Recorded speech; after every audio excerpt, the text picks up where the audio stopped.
Okay, so quick poll, who's coming from the Metro Boston area? Who's based in the Metro Boston area? Northeast US, rest of the US, and global. Wow, very well balanced group, exactly as our class. You'll see that's a bit of what we're gonna get here in the program. People heading from all over the world. So you're coming for this, those of you coming from the rest of the US or global? Anyone? You guys coming for this? Yes, I'm coming from Mexico City, but I work in New York. Okay, so that's not too far. How many from New York? Okay.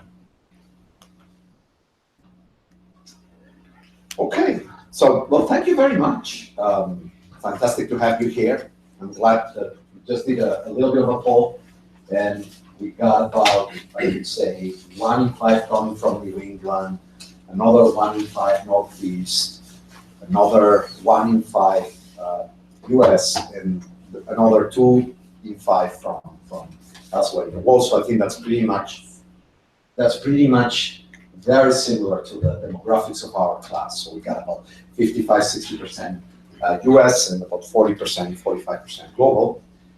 And I think that we got about 40% women, so we're a bit underrepresented tonight.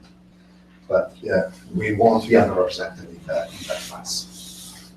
So today we're going to tell you a little bit about the MSRE program. We believe this is the best program for a professional who wants to focus on real estate.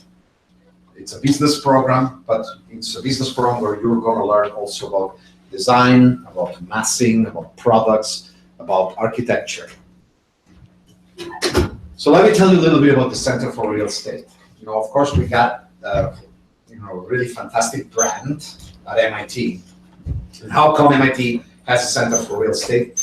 You're going to see that many of the other programs in real estate development tend to be either in business schools or in generically under the umbrella of the Graduate School of Design.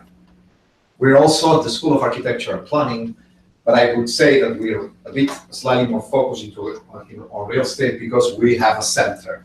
The center was actually established in 1984 by Hank Spalding.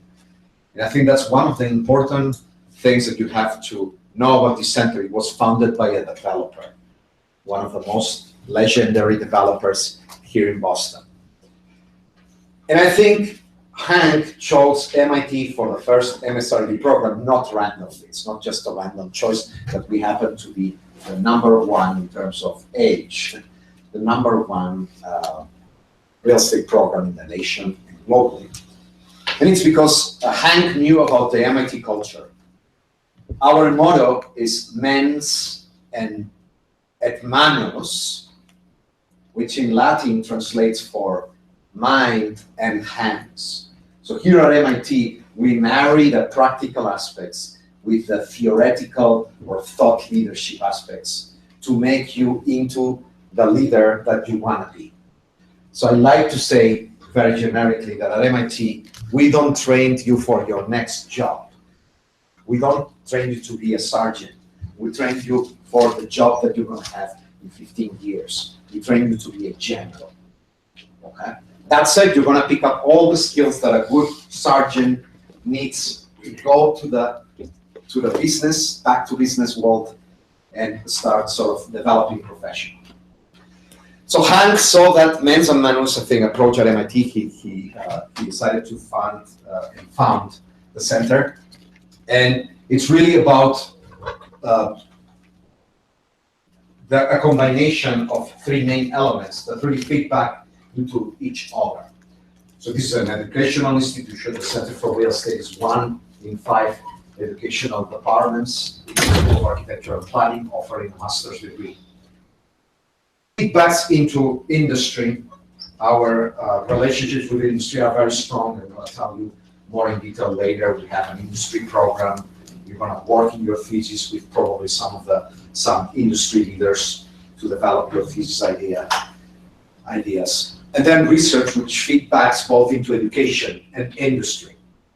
So we released last week report on the future of the real estate industry, really addressing the needs or the sort of or the forecasting kind of what the industry is really worried about. And by having people from the industry, these connections with our partners, connections via jobs that your and your fellowships and internships that you want to develop, combined with the research aspect, it fades back into your education. One important thing in our degree is that you're actually going to be here at the intersection between these three. You're going to be taking an educational program and you're going to get a master's in science from the Massachusetts Institute of Technology, but you're also going to be conducting research and making contacts as you do that with industry by working on your thesis about a specific, problem that really is in the mind of the leaders in that industry. And then you're going to network, you're going to meet the future leaders of the real estate industry, your classmates, you're going to meet the industry people who come here to give us talks, you're going to meet them in conferences, so on and so forth. So that sort of three-dimensional way to approach education is very important for us. And we don't shortchange you on any of these. Okay, some institutions are really strong on this, but they're not as strong on this or even on this. Okay, we're really going to give you an experience where we believe that more is better, and you're going to get very well rounded on the three, sort of like educationally, intellectually, and in terms of placement, in terms of relationships, in terms of contacts, and sort of like new ideas that are going to affect the industry. How are we developing those initiatives? Again, remember, education, research, industry. Well, we got a specialized one-year program. It's an 11-month program. Trish is going to discuss more in depth the details of the program. In terms of research, what kind of research do? We just released a week ago, May, maybe some of you saw it on Bloomberg, a new report on the future of real estate, where we're looking at the different trends that are going to affect the real estate industry, from demographics to finance to technology. And another example is Professor Gellner just came up last year with a paper where he estimates the rate of depreciation, actual economic depreciation of real estate in the United States, of commercial real estate in the United States. With that number, in a few years, we're probably going to change the accounting standards to depreciate real estate. So we're really generating that knowledge that's going to be used for policymaking and for business in order to actually make big relevant decisions. We got a professional education class. It's 2 weeks. We got a certificate. You can come here in the summer. If you cannot make it to the MSRE program, to the 11-month MSRE program, you can come here in the summer, and for 2 weeks you're going to take an intense course of study in real estate finance, real estate economics, development, and global investments. And finally, we have all sorts of center initiatives that are really geared towards interfacing industry. In terms of research, let me start off with research. What are the platforms? We got the Real Estate Price Dynamics Research Platform that's headed by Professor David Gellner. And here, if you look at the real estate industry 40 years ago, 30 years ago, or even the real estate industry right now in Italy, it's not very transparent. So all of us make transactions, we sell, we buy real estate, but we don't know necessarily what the data and what the others are doing in that industry. So data is becoming very important. If you're a private equity manager, you really need to benchmark your investments to the market. So that's what we're doing here. At MIT, we have invented and developed many of the statistical techniques, data-based techniques to actually track the evolution of real estate markets, so that if you're an investment manager, you know exactly whether you're doing fine or you're not doing very well. That's what the Price Dynamics platform does. Real Estate Innovation Lab is headed by Andrea Shabu, and they're looking really at the new products in real estate, such as data centers and green real estate, so on and so forth. What's the profitability of these products? What are the advantages, economic advantages and disadvantages of adopting these real estate products? The Urban Economics Lab, which I had, focuses on cities and city growth, and most importantly on housing prices. And my research is 90% devoted to housing prices, the evolution of residential demand in the United States, what are the demographic drivers, what are the sort of socioeconomic drivers and pretty much study why or forecast real estate prices. Very importantly, for those of you coming in the next years, we started a couple of years ago a new accelerator we call Design X. So for those of you who want to do research from a more kind of hands-on perspective, but you still want to sort of be intellectually engaged in something that's new, that's something that's cool, something that's innovative, you can sign up for our Design X program. Design X is the startup accelerator of the School of Architecture and Planning. And here the idea is that about 7 teams from the whole school, typically we have a couple from real estate, 1 or 2 from real estate, are going to pitch their ideas to a number of professors and outside startup entrepreneurs from Boston area. And we got about 20 or 25 pitches every year. And out of those, 7 are selected to actually undergo this startup accelerator process. We got an example of this is in the real estate arena. Of course, you got people from the design arena who are looking at virtual reality, things like that. But in the real estate arena, I can give you an example, a couple of examples really. We got a startup called Nesterly, which is really matching elderly people which live in homes and they have 3-4 bedrooms, or they're just using one, especially if they're widowed, and matching that to students. So they're creating a completely new sort of matchmaking website that's really based on providing space to people who need it and providing company and social services to people who need it. It's really sort of kind of very smart combination of real estate, demand, supply, and social means, social objectives. The Samuel Takli Real Estate Entrepreneurship Lab is really based on the study of Chinese real estate. We got a big gift to actually study Chinese real estate. So we got a professor from Tsinghua University, which is the top foremost university arguably in China, to come here, and she's now devoted to the study of real estate in China. As you know, most real estate development in the world is happening in China. So it's not just a random thought here. You really want to understand what's going on in China if you want to understand what's going on globally with financial markets and real estate markets. Professional education, again, I told you about it, and industry outreach. We've done a number of things. They go from, having, we got a thought leadership seminar where 7 or 8 visitors from the industry come every year. Most of our classes, you're going to have, 7, 8, 9, 10 visitors from industry. But then we do a lot of events that get industry in here, such as NARIM. We host NARIM last year. We might host them again next year. We have a relationship with CRE.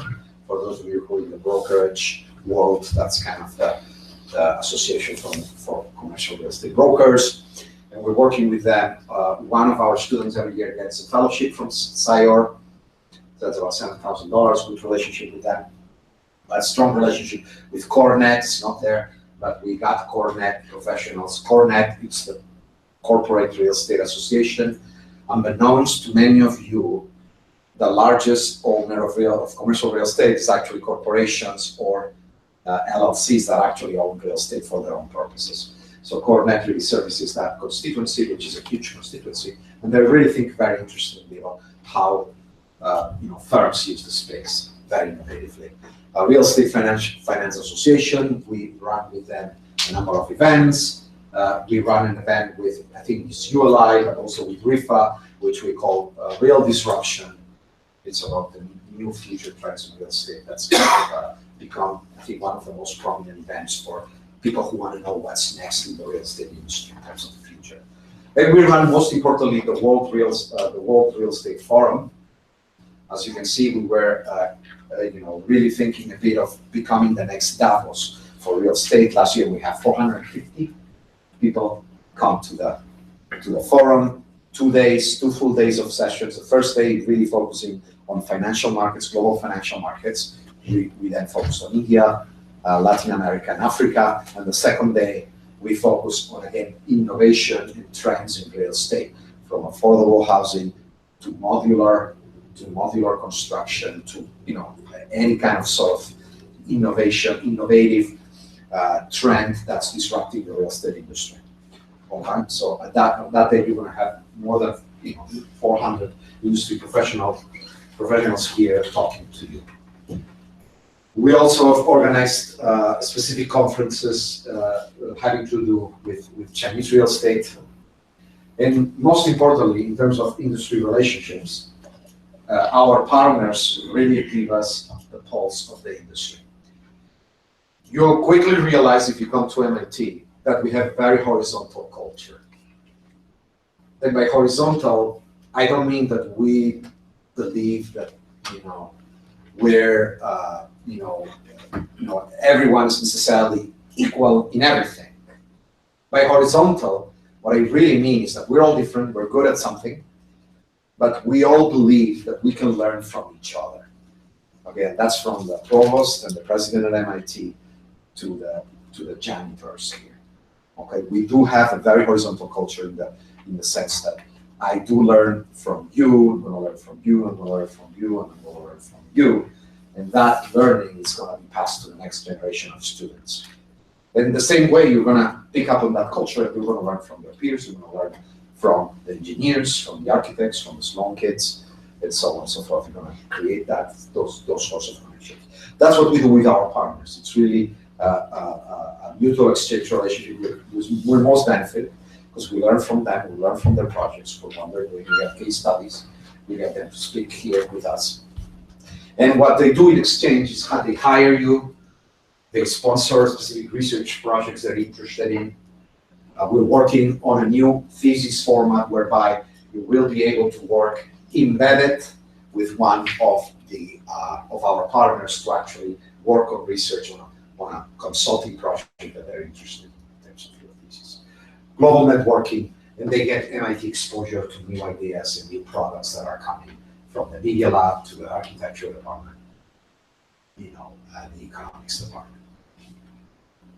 We're global, and it doesn't take me a long time to explain that. I'm myself originally from Europe, I'm a US citizen now.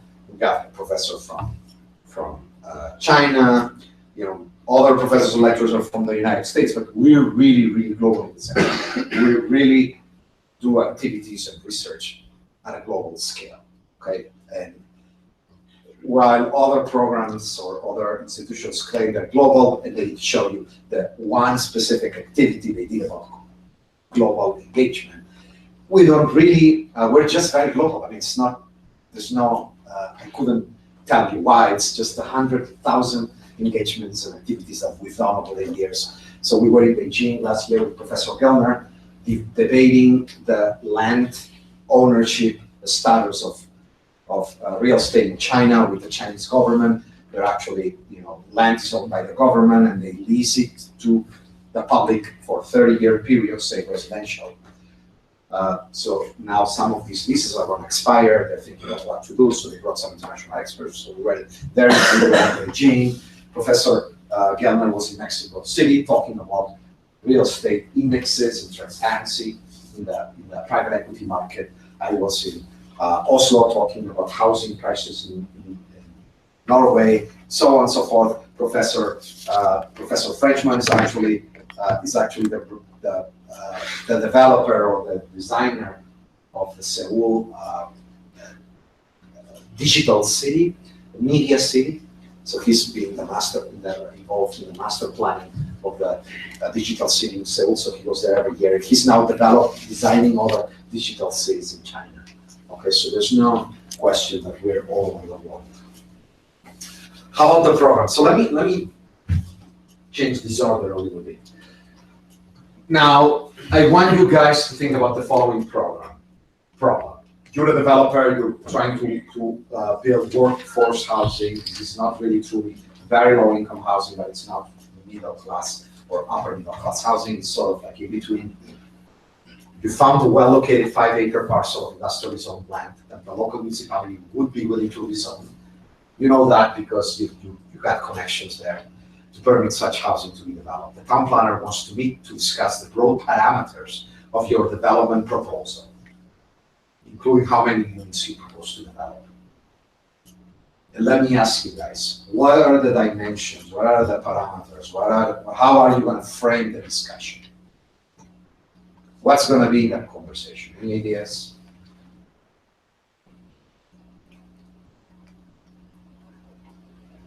How high can you build? How much green space do you need? What kind of density are they looking for? Okay, FAR, mix, Infrastructure around the site. sewage, electricity, streets. What else?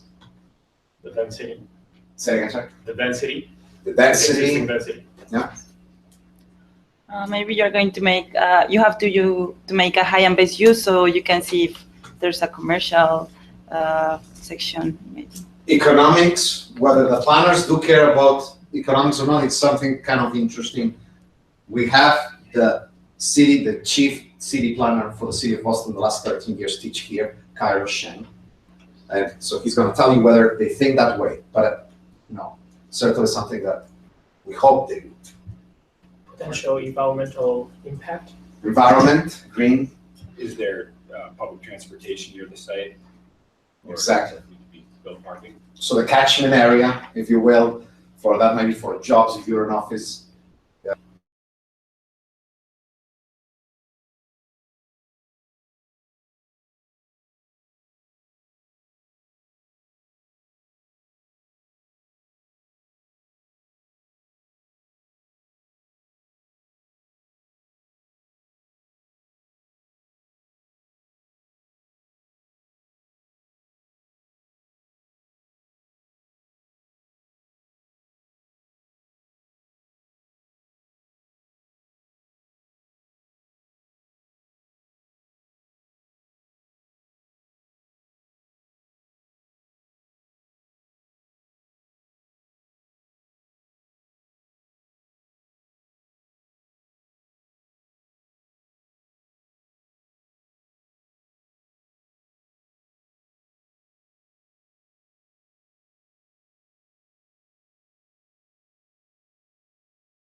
in an externship opportunity, which Kelly will speak more to in just a few minutes.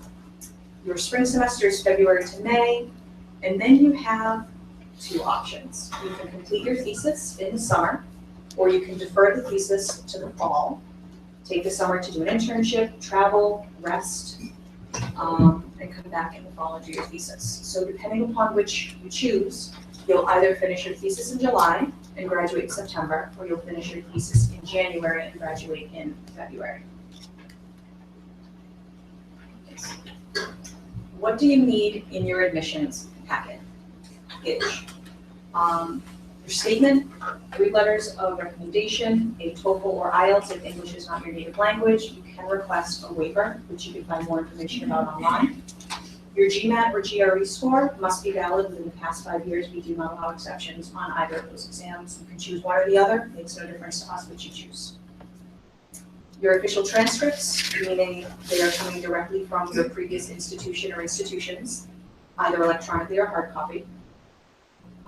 Your resume or CV, because we do require 3 to 5 years of work experience, except this year we are piloting a program for young leaders. We are in folks with less than 3 years of experience can apply to the program to be considered a young leader. So in that case, you may or may not have a resume. You will also include your application for aid, which we'll get into in just a couple slides. Your portfolio is optional.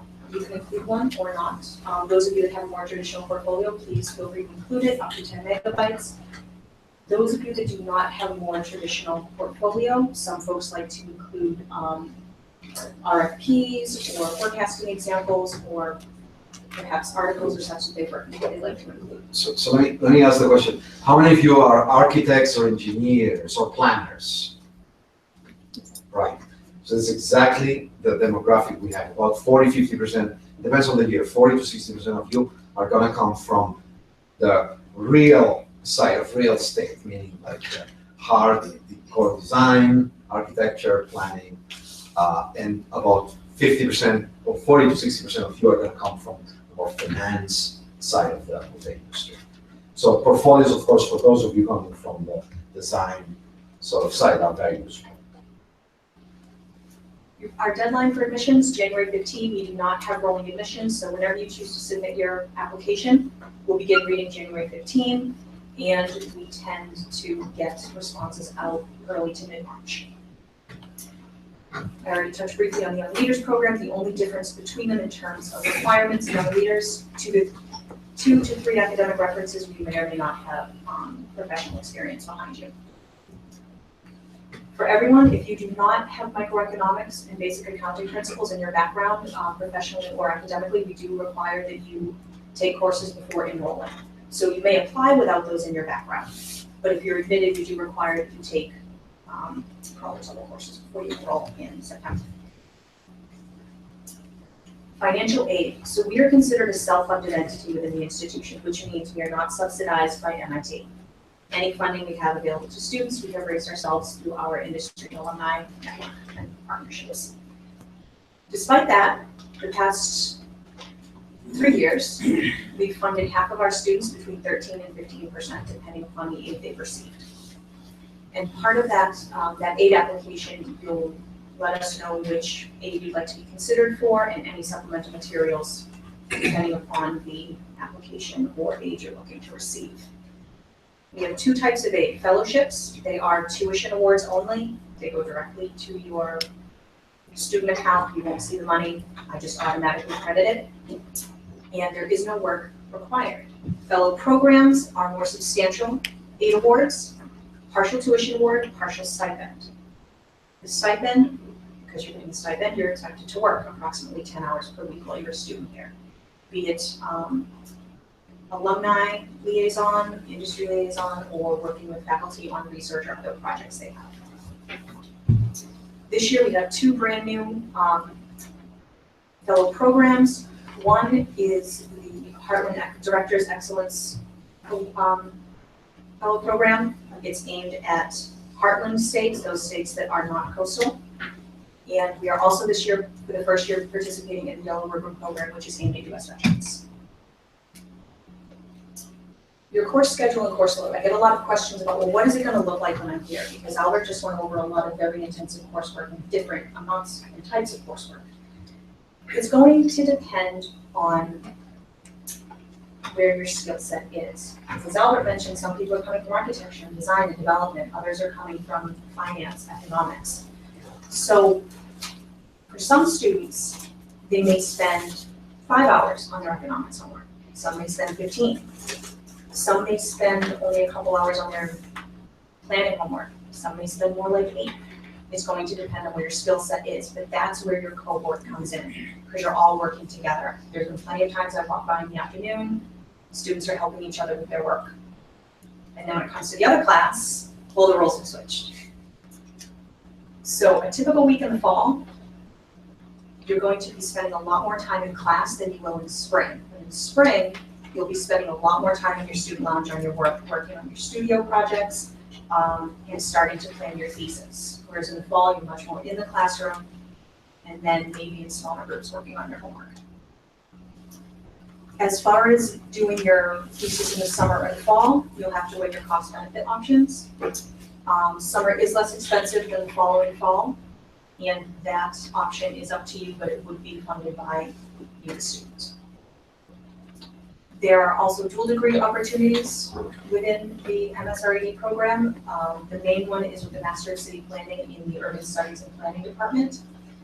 This year we have 5 dual degrees from Urban Studies and Planning. Living in Boston is something else to consider when considering the MSRE program. I don't know how many of you are local, lifelong, or even just a few years. But Boston can be a little bit of a sticker shock. There is on-campus housing. About 70 to 80% of graduate students at MIT are provided housing. I think once the Volpe project's finished, it might be more. I don't know, I can't speak for them. There's plenty of commuting options through the MBTA. They are somewhat reliable as a regular MBTA user myself. There's also a lot of opportunities. There's 60 colleges and universities in the Boston area, which means there's a lot of students that you'll be exposed to in the same areas of interest that you're in. There's a lot of things to do in Boston to cater to students and student discounts. And living in Boston, there's a lot of resources both on campus and outside of campus to help you balance your work and life. And I'm a part of helping make that happen for all of you. And living in Boston, the weather, right? How many people haven't had Boston winter before? Yeah, they were a lot of fun. I know. We can talk more. And that's it for me. Experiential learning. That's part. Hi, Mom. That's what people typically do when they're on a camera. I always want to thank Mom and Dad. How many of you are familiar with the term experiential learning? Just this side of the room? Okay. Up high? Okay. So experiential learning is a term that's quite popular now in higher ed. It's going through some major transformations across the higher ed spectrum. Some universities have been doing it for a very long time, and some universities have been doing it for a very short period of time. Professor Sides talked about the school up the river. I used to work at a school across the bridge, and they have coined this term and made it their own and have been doing it for a little over 110 or 12 years now.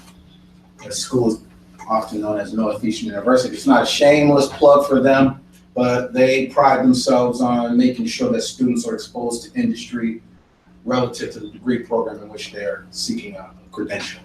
So many people have many different definitions for experiential learning. How many of you say you know what it means? What does it mean to you? How many said they know what it means? No one wants to put their hand up now. Sir. Learning through actions. Okay. Anyone else?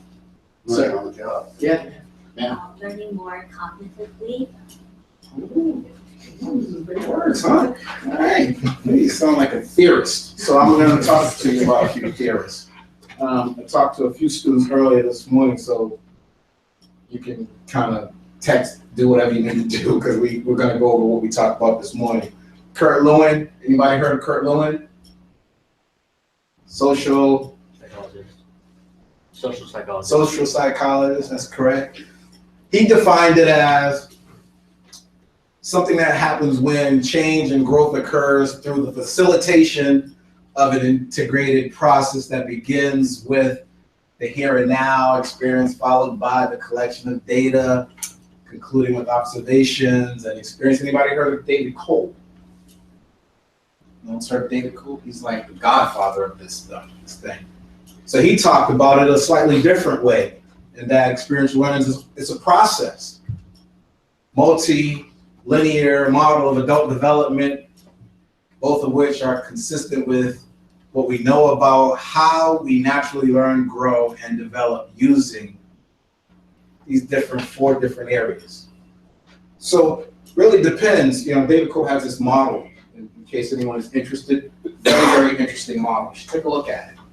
It's called experiential learning cycle.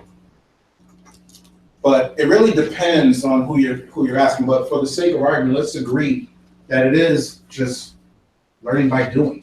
You're actually learning something. The professor says you're learning some theoretical things in the classroom, and then we want to position you to go out into the industry and actually experience those things. Okay, so here, Center for Real Estate, there's a couple of different ways you can do this. So during that 6-week independent activities period, while some students go home and enjoy family and all that other kind of stuff, some students are actually engaged in a short-term full-time work experience. We spend a considerable amount of time working with students, identifying their areas of interest, where they want to be in real estate, and then we talk to some of our partners that create opportunities for them in that particular space, and they travel all over the world to do it. Anybody like to travel? Okay, excellent. So the other thing that we do is the summer internship option. It's kind of traditional in a sense. Many universities do it, offering students opportunities 12 weeks, 14 weeks, however long it is for a summer session. Again, connected to the specific degree discipline. This one in particular is for real estate. So how many different jobs can you have in real estate? If I were to ask you what kind of a job you want in real estate, how many of you would know immediately prior to entering this program? How many of you would know? What would you want to do, sir? Acquisitions. Okay. Anyone else? Any other thoughts? So rates analysis. Oh, please. Okay. Okay. That makes some real serious money, huh? Remember, you have to split it. So the employer residence is also a fairly new concept for some universities. Again, having a relationship with industry, a lot of our alumni want to come back to the center and contribute to the experiences of the students in the program. So we're setting up an employer and residence model where employers can come and do a couple of different things. They can recruit students for full-time employment opportunities as you near the end of your degree program. They can talk to you about the summer internships and the externships during the IAP. They can actually serve as an industry expert to provide some data and analysis material for you as you start your thesis process. Okay, we're really excited about this because this is going to be a groundbreaking opportunity for the students in the program. So I just wanted to show you this last little diagram. It's really important because it begins with self. And how many of you have taken time to assess who you are professionally?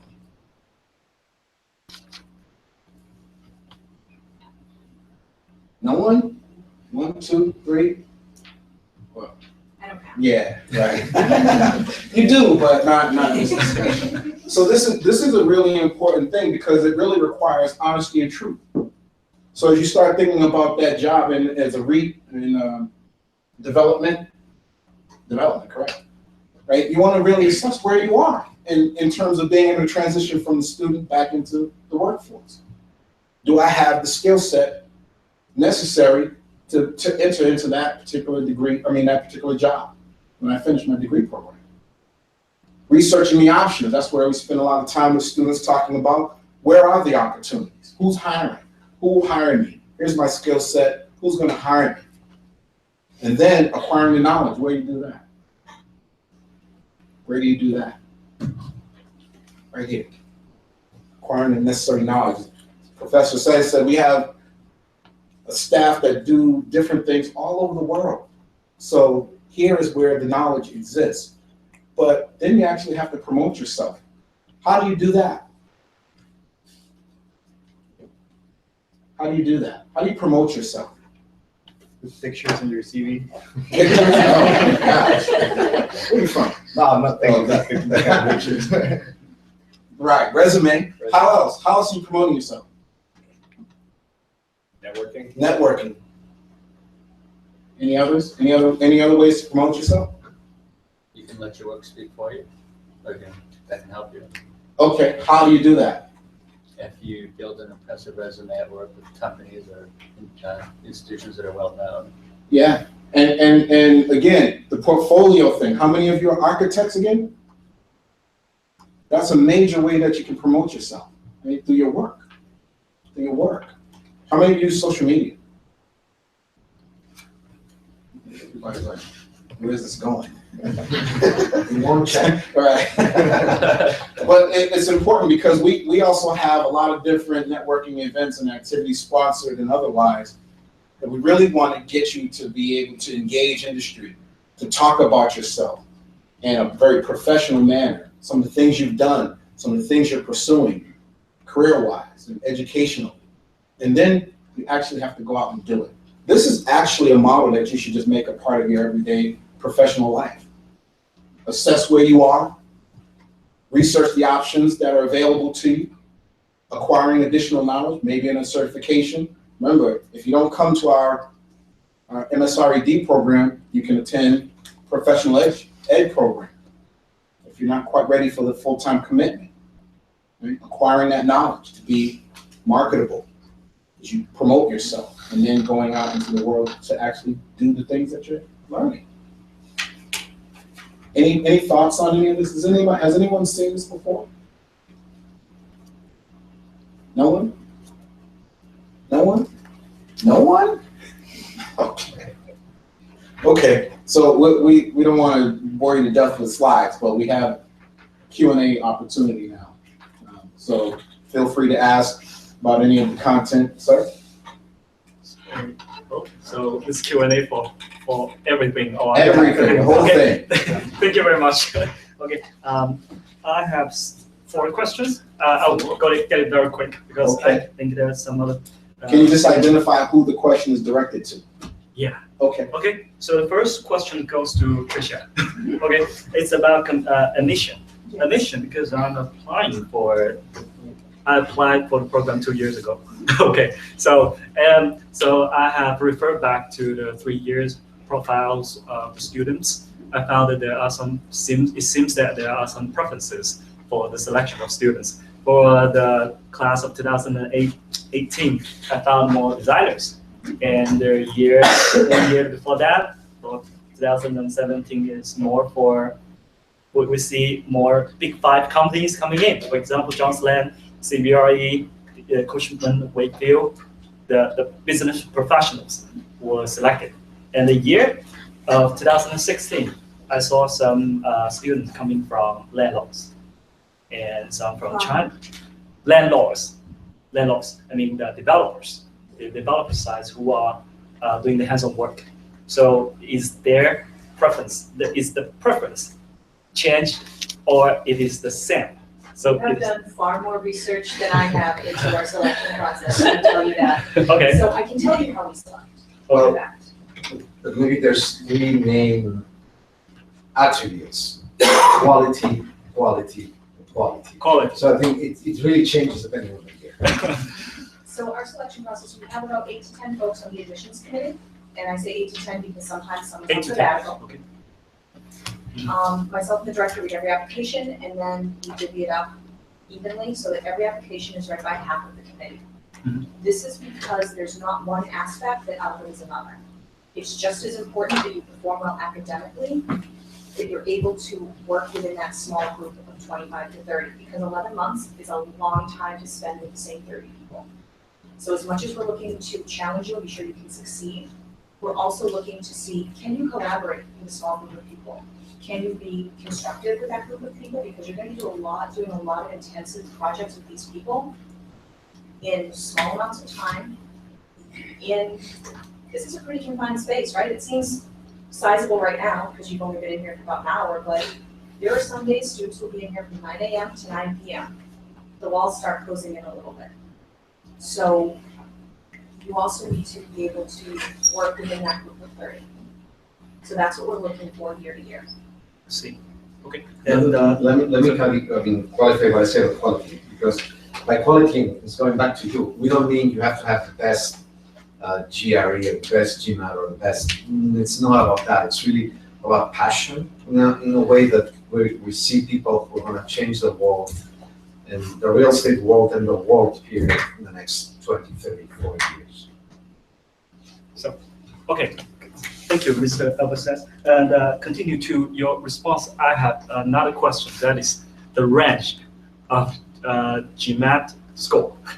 So there is only an indication of the average score. That's right. But I would like to know the range. We do not have a range because that goes back to my point about the overall quality of the student. Okay. So say, for example, I think this year on your forms it might say 700 or 680, right? So there's going to be students that have 720, 700, 630. Well, why is that 630 and 720 in the same class? First of all, if you read the GMAT, for lack of a better word, like guidelines handbook about how the GMAT scores, there's actually no difference between an 800 and a 740. Did you know that?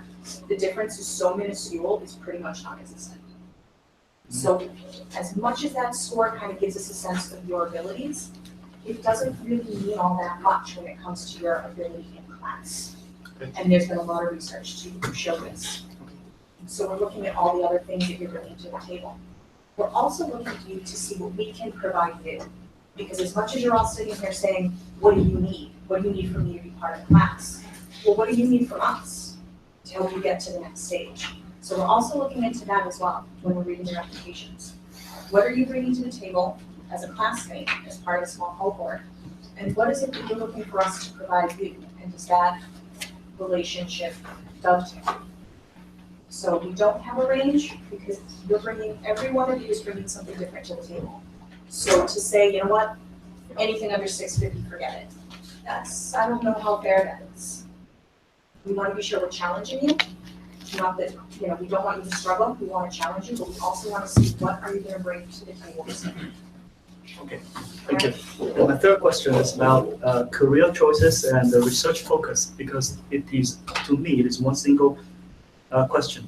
Because as for when I refer to the application of the Samuel Tech Lead program, Entrepreneurship Lab program, there is preferences of topics.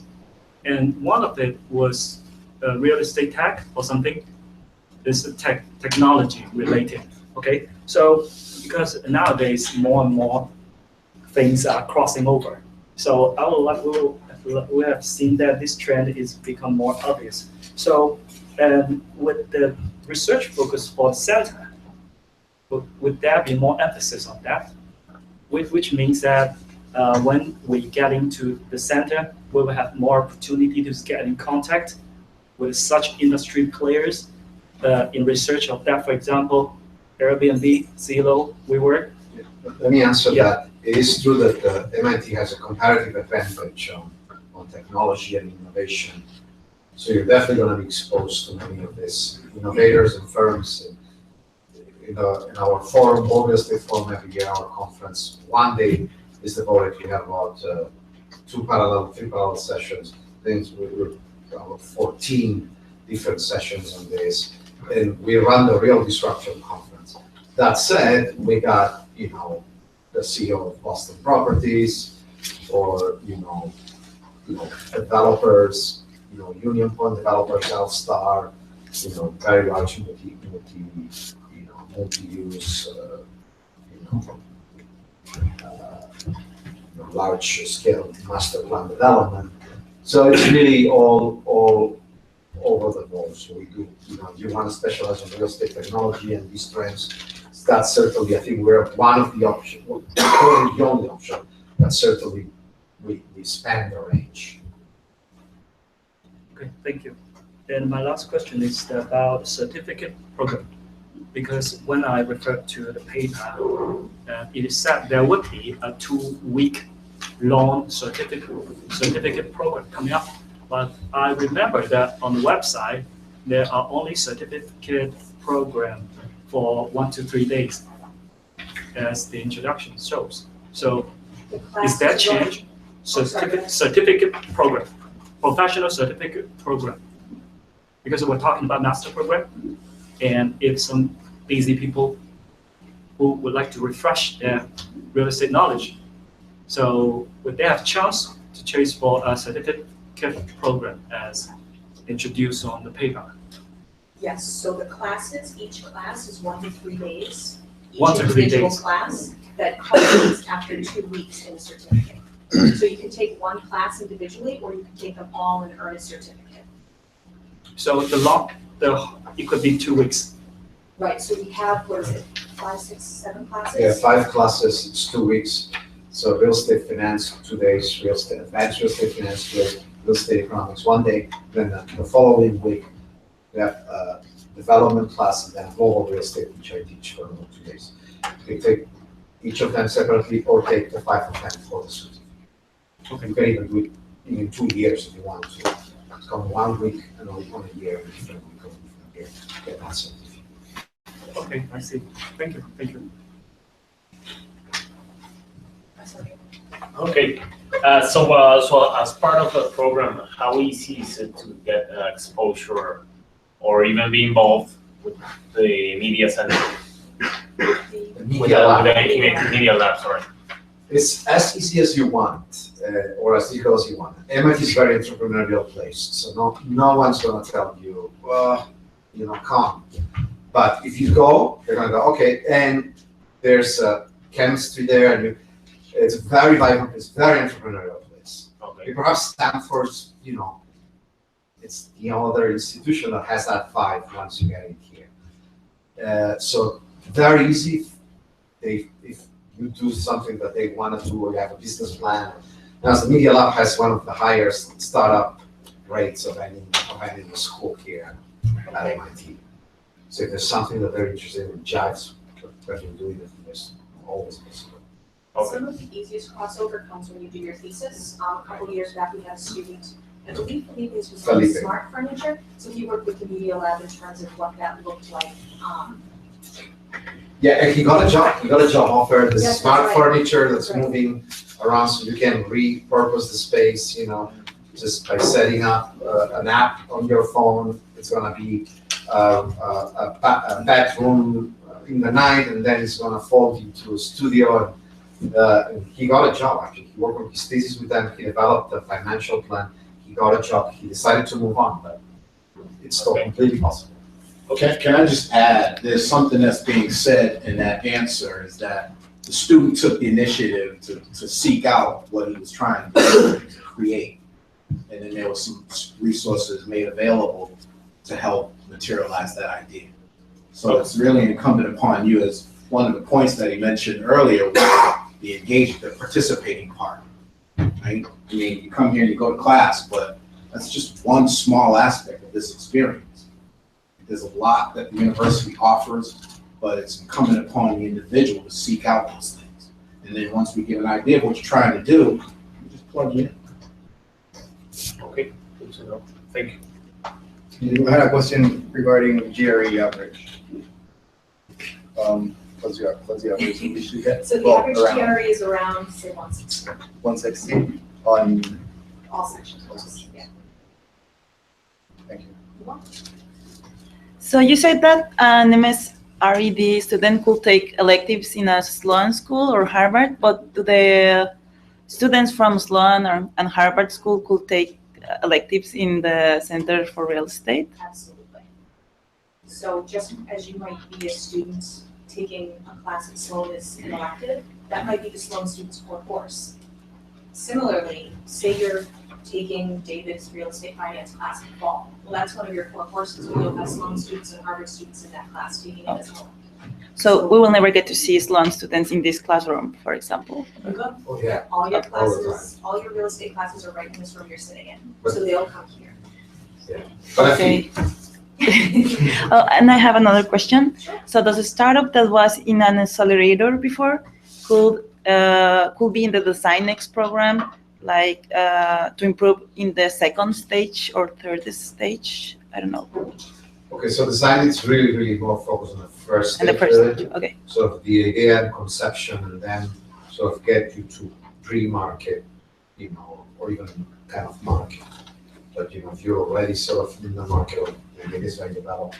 Then we have a class on real estate entrepreneurship, Yep. in which we also, it's actually, most people who go to the DesignX, it's almost like on the second semester, most of them have taken the real estate entrepreneurship class.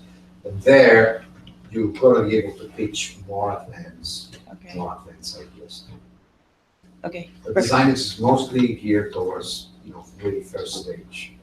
So But like, you know, maybe what you think is first or second might be different.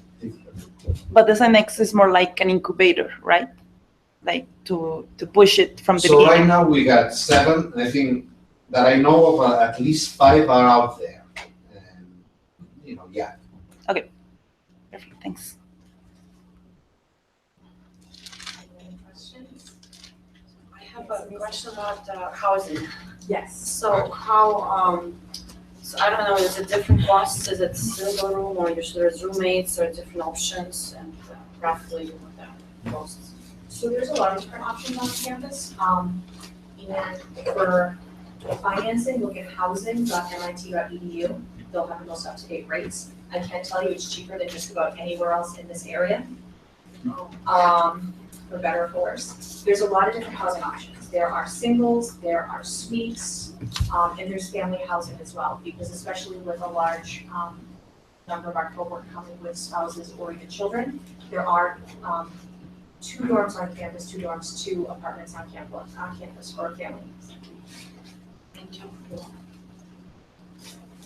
So statistically breakdown, do you guys know where do students go after graduation in terms of, say, Boston, Northeastern, rest of the US, rest of the world?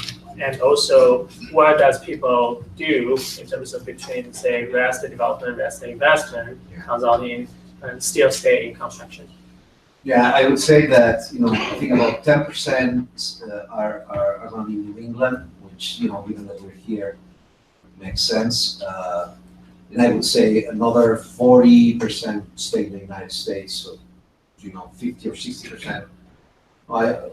Even higher, probably 60%, 65% was still in the United States, and then, you know, perhaps 25 to 30% go abroad. What we had in the last years is an interesting trend where actually some of the American students went abroad for a while, Dubai, and so on. In terms of which jobs, I think we have, I mean, there's a lot of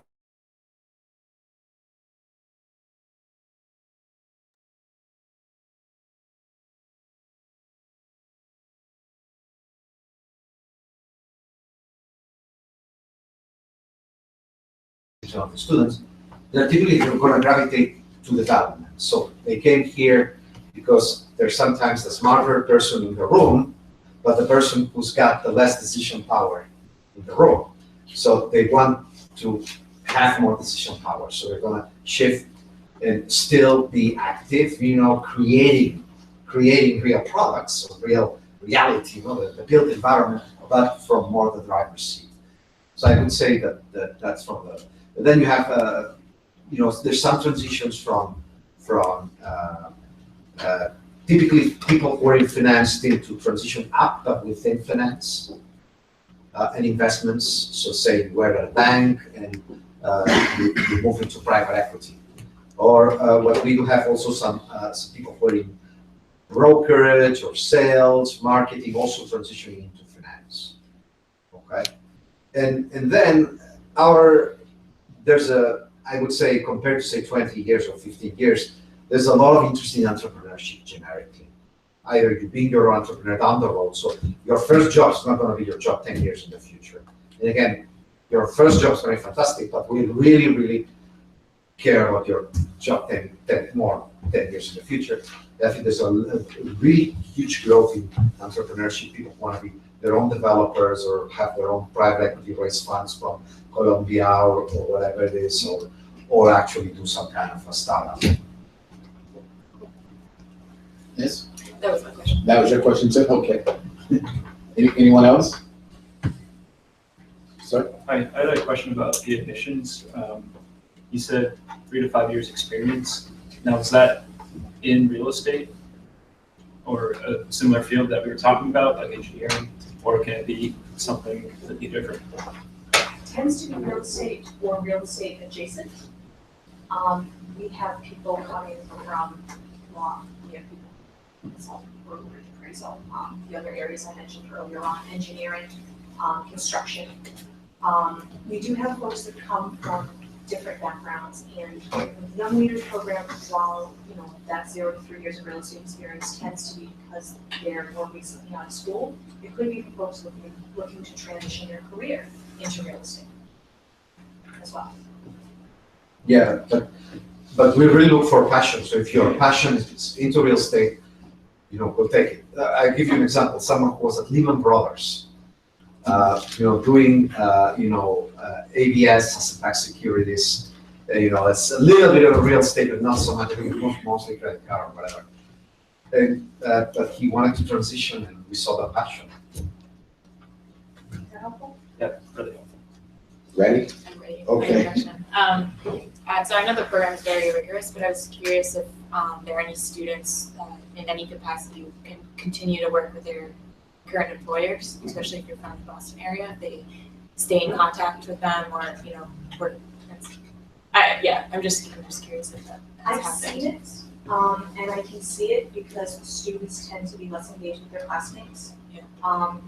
Always look a little bit, when am I? Because so let's take the finance class again, that's 12 units. 1 unit is equal to approximately 1 hour. So 3 of those hours, 3 units, you're in class. And the other 9 is what we expect on average to spend on classwork, just for that class, outside of class. Now, depending upon whether that's where your background is, I've come back from a great weekend away with my girlfriends. How was your weekend? I spent 15 hours on economics homework. I wish I wasn't true, but that happened last year, and I felt a little bit bad that I had fun while they were all grouped up here. So that's just 1 class, never mind your other 3 for the fall, plus an elective or 2 for your requirements. As a domestic student, I can't stop you, I can't recommend it, because the amount of time, energy, and finance you'll be spending on the program, I really can't recommend you do it to get the full capacity and opportunity of what you have here. What I'll say too is that there are domestic students that have taken a leave from work and plan on going back, but in a slightly different capacity. So can you repeat the work, the hours again? It was 9 hours recommended. Just for that 1 class. So 12 unit classes, say so finance, as many of you were in finance class this afternoon, it was an hour and a half. It's an hour and a half twice a week, so that's 3 hours, 3 units. Well, what makes up the rest of that 12? That's 9 hours of preparation work or homework outside of the class. Economics is also 12 units. Products is also 12 units, so that's just 3 of your core courses. Then you have 1 more core, plus 9 units of elective required for the fall. And then you might want to take electives somewhere else as well, if you have an interest in. I've seen students carry 80 units of credit, I've seen them carry 40 to 45 units of credit, and it's all depending upon where your acuity and interest is. So, it really will depend on, especially if you're transitioning from one area of the industry to another. You may spend more time on your coursework because it's unfamiliar to you than someone who's, an asset management and I want to be in asset management versus I'm in development and I want to be an investment, or I'm an architect and I don't want to do that anymore. Help me please make the decisions. Yeah, and there's another point here. I mean, you're supposed to be in residence, so as a professor, we expect you to be 24/7. But on the other hand, it's also a good idea. This is MIT. This is 1 year of your life. You're going to have the opportunity to be here and to cross-pollinize with so many different ideas and things and work and projects, and it's just a bad idea to blow it by not having the focus on here. I think it's just a fantastic opportunity for you to actually be body and mind here. I'm curious, how many of you see 1 year outside of work a long period of time? Is that a lot of time? Yeah, it goes quick, it goes really quick. And you don't want to see June coming up and you're heading out and you kind of balanced work and school, and really didn't get the full MIT experience. So. Plus those photos, we saw all those photos with people smiling. That's not how they really look every day. That's radiation day, right? It's intense. You know, it's supposed to be. That's what you want. Right? Marketing. You marketing. Yeah. I told them I'd give them their degree if they smile. Yeah. It's a boot camp. You pay us to have you work. That's, I mean, everyone, we really, one of the comments I get from students, they really got a good value for their money, which is kind of interesting comment for a professor, but it's very intense program. And you're gonna feel, after those 11 months are gonna end, and you're gonna feel that this was 5 years. All right, I've got a question for everybody. Who's hungry? Yeah. All right, we've got refreshments in the room next door, and there's gonna be plenty of us to take more questions and speak individually. So we can head over there. Maybe one more question and someone I here. was just going to ask, can you speak a little more about financial aid? What are the requirements? How does that? Sure. So as part of your application, there's a page for financial aid, and on that there's a link for supplemental document where you'll list your information and fellowships or fellow programs that you're interested in applying for. Some require a extra statement. I think 1 or 2 might require an extra recommendation letter, which if you're choosing your recommenders carefully for your application, you may know who you want to mention to, hey, while you're recommending this program, maybe talk a little bit about this, that, the other thing, so you can email me and say, hey, the recommendation letter from so-and-so, I want to use that for my fellow program. So you repeat for. Yes, yes. I'm not gonna, you guys have enough to do in your lives aside from applying to however many master's programs. I'm not gonna make you ask for a word recommendation letter. So long as you're careful, you can make it free. So the fellow programs are interesting because yes, there is work attached to it, and it will depend year to year. For example, last year we didn't have the platform with David, and we didn't have your paper with Capital One. So things are coming up organically every year. So what we have available will change. So I may not know during the application process what's happening because 5 months from now is going to look very different. For the things we have available, and the same thing for the liaison opportunities we have for the public programs. They are more substantial. They cover between 30 and 50% of your tuition plus a stipend. What you do with that stipend is up to you, but if you put it towards your tuition, it covers even more, and it's not taxable. Just throwing that out there. That's in the win. Fellowships are slightly less substantial. They cover between 10 and say 25% of your tuition, and it's just a straight tuition award. When you're awarded it, I go in and I put it in as an appointment and it goes straight to your student account, divvied up between all the students. And are they economic based or financially based or? Some are need-based, some are merit-based. One that we've had the past few years, Prologis, also requires that you have interest or background in the logistics and industrial real estate areas. So a couple will be specific, but some are more broad. What we do when we're reviewing applications is we're reviewing your ability to be here as a student, not to be here financially. Once we have our class, then we go ahead and pick the agent. Yes. All right. Shall we have more conversation? Next door? Yes, I'm good. Thank you.